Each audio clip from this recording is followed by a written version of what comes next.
What's up, ladies and gentlemen? Today we are finally going to talk about Point Pleasant, West Virginia.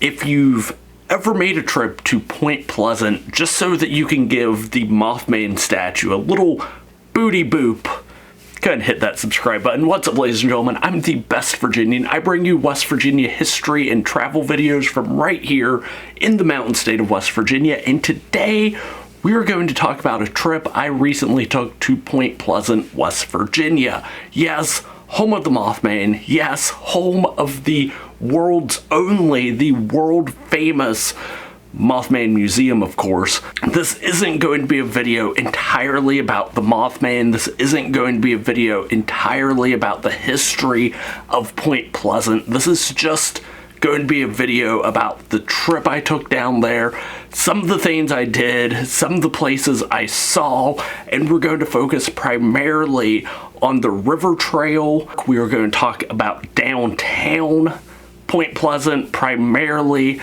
the Mothman Museum and statue, a couple other businesses in the area, and lastly, we're going to talk about the Point Pleasant TNT area, and there's many other places to visit in and around Point Pleasant, West Virginia, but we're going to focus on just these three locations today. And of course, why you should consider visiting Point Pleasant, West Virginia. Point Pleasant, West Virginia is the county seat of Mason County, West Virginia, and it's located at the point where the Kanawha River flows into the Ohio River. For those of you from West Virginia who might be wondering how far Point Pleasant is from where you live, it's located about 2.5 hours from Wheeling, West Virginia. It's about an hour north of Huntington, West Virginia, and about an hour northwest of Charleston, West Virginia. Personally, I got to Point Pleasant at around noonish on a Wednesday, and the very first place I decided to check out was the river trail. Now, the river trail follows the Ohio River, in my opinion, the greatest river in the world, because it's the only river that keeps Ohio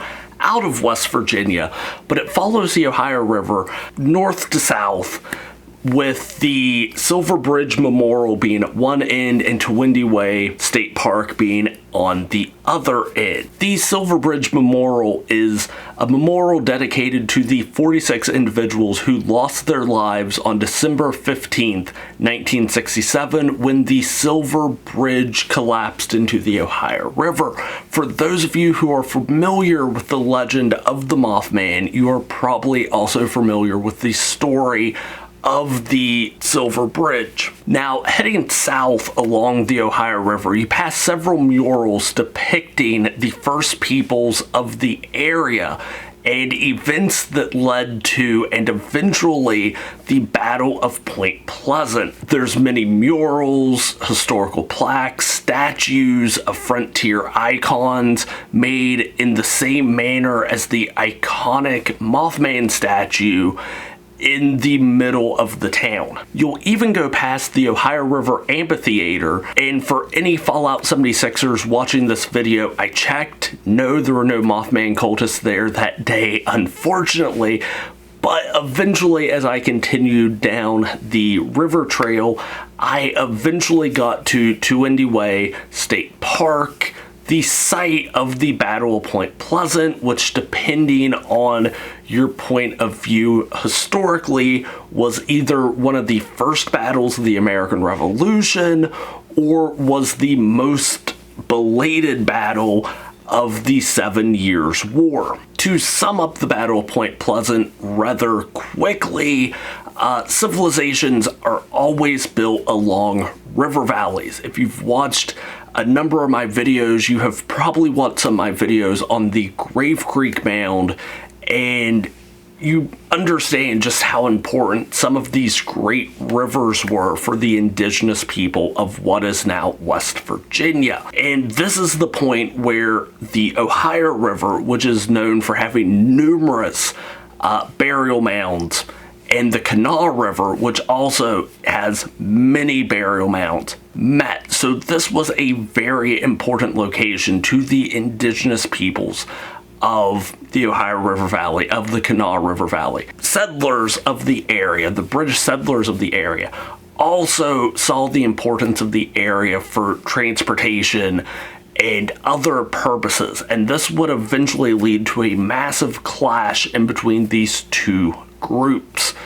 250 years later, Windy Way is a West Virginia state park with monuments dedicated to the frontiersmen that fought at the Battle of Point Pleasant. You also have a monument dedicated to Chief Cornstalk, who was the leader of the Shawnees during the Battle of Point Pleasant. It's just a very interesting historical point. Like I said, this isn't going to be a video on the in-depth history of Point Pleasant, but it is worth mentioning. So after taking in the sights at Windy Way, it was a quick walk back to downtown Point Pleasant, home of many shops and businesses that have embraced the town's iconic Mothman history. And it was just great seeing all these little shops and businesses. Definitely, if you go to the area, bring some cash money, support some of these local businesses. But really, the center point of a lot of these businesses, really the center point of downtown Point Pleasant, for many people is undoubtedly going to be the world famous, the world only Mothman Museum and Mothman Statue. Since it opened in 2006, the Mothman Museum has been home to all things Mothman related. Point Pleasant's red-eyed, thick-thighed mascot. There's lots of newspaper and magazine articles, comic books, movie props from the Mothman prophecies, collectibles, and even depictions of the Men in Black, and really just a lot of local Point Pleasant historical items. It's a museum dedicated to the creature who hasn't just caught the imagination of a riverside town in West Virginia, but a creature that has become a staple of pop culture and you could easily spend hours reading and trying to document all the information available about West Virginia's favorite red-eyed cryptid. And of course, like any good museum, it has a gift shop that you have to enter and exit through. So if you're in the market for some Mothman shirts, plushies, coffee cups, books, posters, anything really Mothman or Mothman adjacent. Like there's even a lot of Fallout 76 items there for purchase. Again, definitely check it out. Keep some cash in hand if you ever come and visit Point Pleasant. Support places like the Mothman Museum and a lot of these other small shops, because it's amazing to see businesses like this. Of course, halfway across the street is a statue of the Mothman himself, standing at nearly 13 feet tall from base to wingtip, with red eyes, six-pack abs, and a meticulously shaped booty that just has no chill.